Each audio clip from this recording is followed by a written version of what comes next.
Hi, I'm Gidon from technologyman.com. The LG XBOOM Go PL2 is the smallest and least expensive offering in LG's latest trio of speakers. I'll be looking at its larger PL5 and PL7 siblings separately. All three speakers share the same design and they all have their audio tuned by Meridian, like their predecessors, the PK series I looked at last year.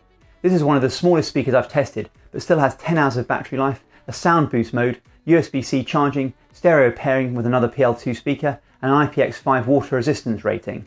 I'll be running through its features before comparing how it sounds to a few of its rivals: the hugely popular ultimate Ears Wonderboom 2, which is only a little more expensive, the budget Tronsmart T6 Mini, last year's LG XBOOM Go PK3, and the Anker Soundcore 2. The ultimate Ears and Tronsmart have a similar design but are slightly bigger. The PK3 is significantly bigger but is often reduced to the same price, and the Soundcore 2 is a very popular compact speaker, slightly cheaper than the PL2's retail price of around £50 or $50. So let's take a closer look. Inside the box you get the speaker itself, a white USB-A to USB-C charging cable and an instruction manual. There's no 3.5mm auxiliary cable or travel pouch.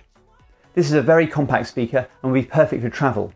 It measures 126mm by 82mm by 80mm and weighs just 350 grams, smaller and lighter than all the other speakers I'm comparing it against.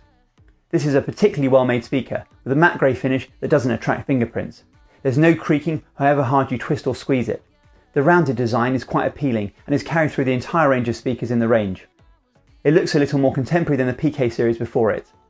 Unlike the significantly more expensive PL5 and PL7, what look like passive radiators at the side don't move or have any LED lighting.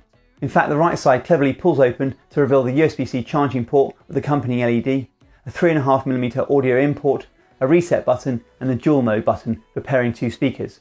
You'll need to ensure this flap is fully closed to maintain the IPX5 water resistance rating. The top of the PL2 houses the controls. There's a power button with LED, a Bluetooth pairing button with its LED, volume controls and the pause play button. A double press skips forward a track and a triple press skips back. The button also answers and ends phone calls.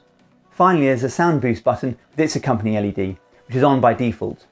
A nice touch is a raised dimple over the volume up button, which is useful for feeling the main controls without having to look at the speaker. The back of the speaker has the embossed LG XBOOM branding and holes to attach a lanyard that isn't included. The bottom of the speaker has a small flat base with 4 tiny rubber feet to dampen any vibrations. If you don't place it down carefully, it tends to roll backwards. To charge the speaker, you need to use a USB-A to USB-C cable like the one supplied. Surprisingly, it doesn't charge with a dual-ended USB-C cable. The battery LED lights red whilst charging and turns off when fully charged. There's no battery status indicator on the speaker itself. You can check the remaining battery using your phone, but the power LED will flash when the battery is low. The integrated 1500 mAh or 5.6 Wh battery takes up to 4 hours to charge from completely flat, charging rather slowly at just over 0.5 amps. When you turn the speaker on with a single press of the power button for the first time, the Bluetooth LED will flash. Connect to LG PL2 in your Bluetooth device settings. The Bluetooth LED goes steady. You can pair to a maximum of 2 devices simultaneously. To pair to a second device, press and hold the Bluetooth pairing button for 2 seconds until the LED starts flashing and connect your second device. If you have a second PL2 speaker, you can press the dual button on both speakers to set them up as a stereo pair. Sound accompanies turning the speaker on and off, Bluetooth pairing and reaching maximum volume with a brief interruption in playback. You can turn the audio prompts off in the app, which is only available on Android devices. This LG XBOOM Go app also lets you update the speaker's firmware and check the battery level. And you can set up dual mode pairing and switch sound boost on and off, which you can also do by the speaker itself. It's also possible to configure multi-play mode, which by default is set to private. It's dependent on device and application, but even in this default mode, you should be able to pause music on one device and start playing on the second paired device. If you turn on party mode under settings multiplay mode, you don't need to pause playback to play music on another device, allowing 2 people to control the speaker at the same time, a feature I wish more speakers had. Unfortunately, the app doesn't let you configure EQ. The speaker will turn off after 15 minutes with no playback. You can disable this feature in the app in Settings Auto Power Management or on the speaker itself. With the speaker on, press and hold the power button and the volume minus button together for 2 seconds to turn it off, and the power button and the volume plus button to turn it on again. The power LED flashes and you'll hear an accompanying beep if you have beeps turned on. The PL2 has a single 45mm mid-range driver and a passive radiator, and sounds well balanced and louder than I was expecting for such a small speaker with its rather modest 5 watts of output. Clarity in the mids is particularly impressive, and it handles bass quite well too. It's not as full-bodied or as loud as the ultimate Ears Wonderboom 2, but it sounds crisp, especially with tracks with rich vocals. It's a great speaker for playing podcasts. With busier tracks, like you'd expect from a speaker this size, it can sound a little harsh, but lowering the volume a few steps helps. By default, the Sound Boost mode is on, and for most of the music I listen to, I preferred this setting, which does provide a bigger, louder sound with a wider range. But you all need to experiment depending on your taste. Again, with busier tracks, which start to sound a little harsh, they can sound better with this off. Although usually I leave the setting on and just lower the volume slightly.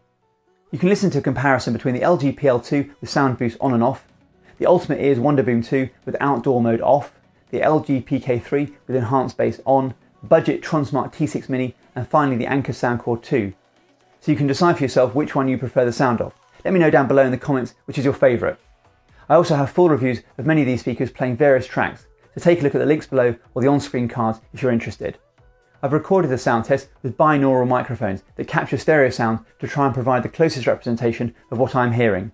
Please listen with headphones for the best experience. Use the timestamps below to skip ahead if you like.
Audio sync was okay, although there was still a small amount of delay playing back YouTube videos, particularly on iOS, as is often the case. Battery life at 50% playback volume with Sound Boost off is quoted as 10 hours. This is lower than the other speakers I compared it to. I tested this at 75% playback volume with Sound Boost on and got a full day of usage, which considering its size is still more than respectable. The speaker uses the latest Bluetooth 5.0 and range was better than any speaker I've tested so far, up to around 15 metres away, well beyond the next room in my brick-built house. Receiving phone calls sounded clear, and the speaker's built-in microphone did a good job too. If you press and hold the play/pause button, you can activate your phone's voice assistant using the speaker's built-in mic. Since the PK series, LG appeared to have dropped support for the high-quality aptX codec, but do support the still high-quality AAC codec. And for the best quality, you could always use a 3.5mm cable via the audio import. The speaker's IPX5 splashproof rating held up fine, although it's a little disappointing it doesn't have the IPX7 waterproof rating of the PK3.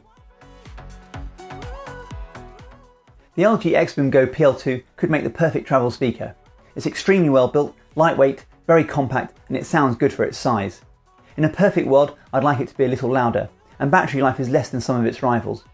And the accompanying app is only available on Android and is fairly limited, with no control over EQ. Its retail price seems fair, but historically LG speakers have seen tempting promotions fairly regularly, which would make it even more appealing.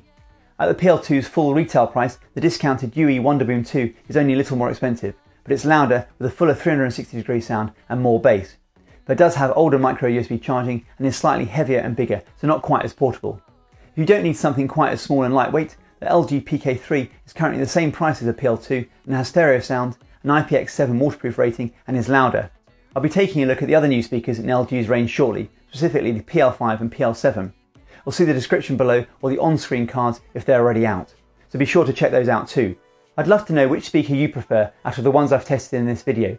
Let me know down below in the comments, or if there's another speaker you'd like me to take a look at. And as always, if you have any questions, please ask. I read every comment and I'll do my best to respond. I do hope you found this video useful. Please like the video if you did. I'm releasing videos every week on the latest technology and how to get the most out of it, so please make sure you subscribe. It helps more than you think. And don't forget to tap the bell icon if you want to get notified as soon as a new video gets uploaded. Thanks for watching.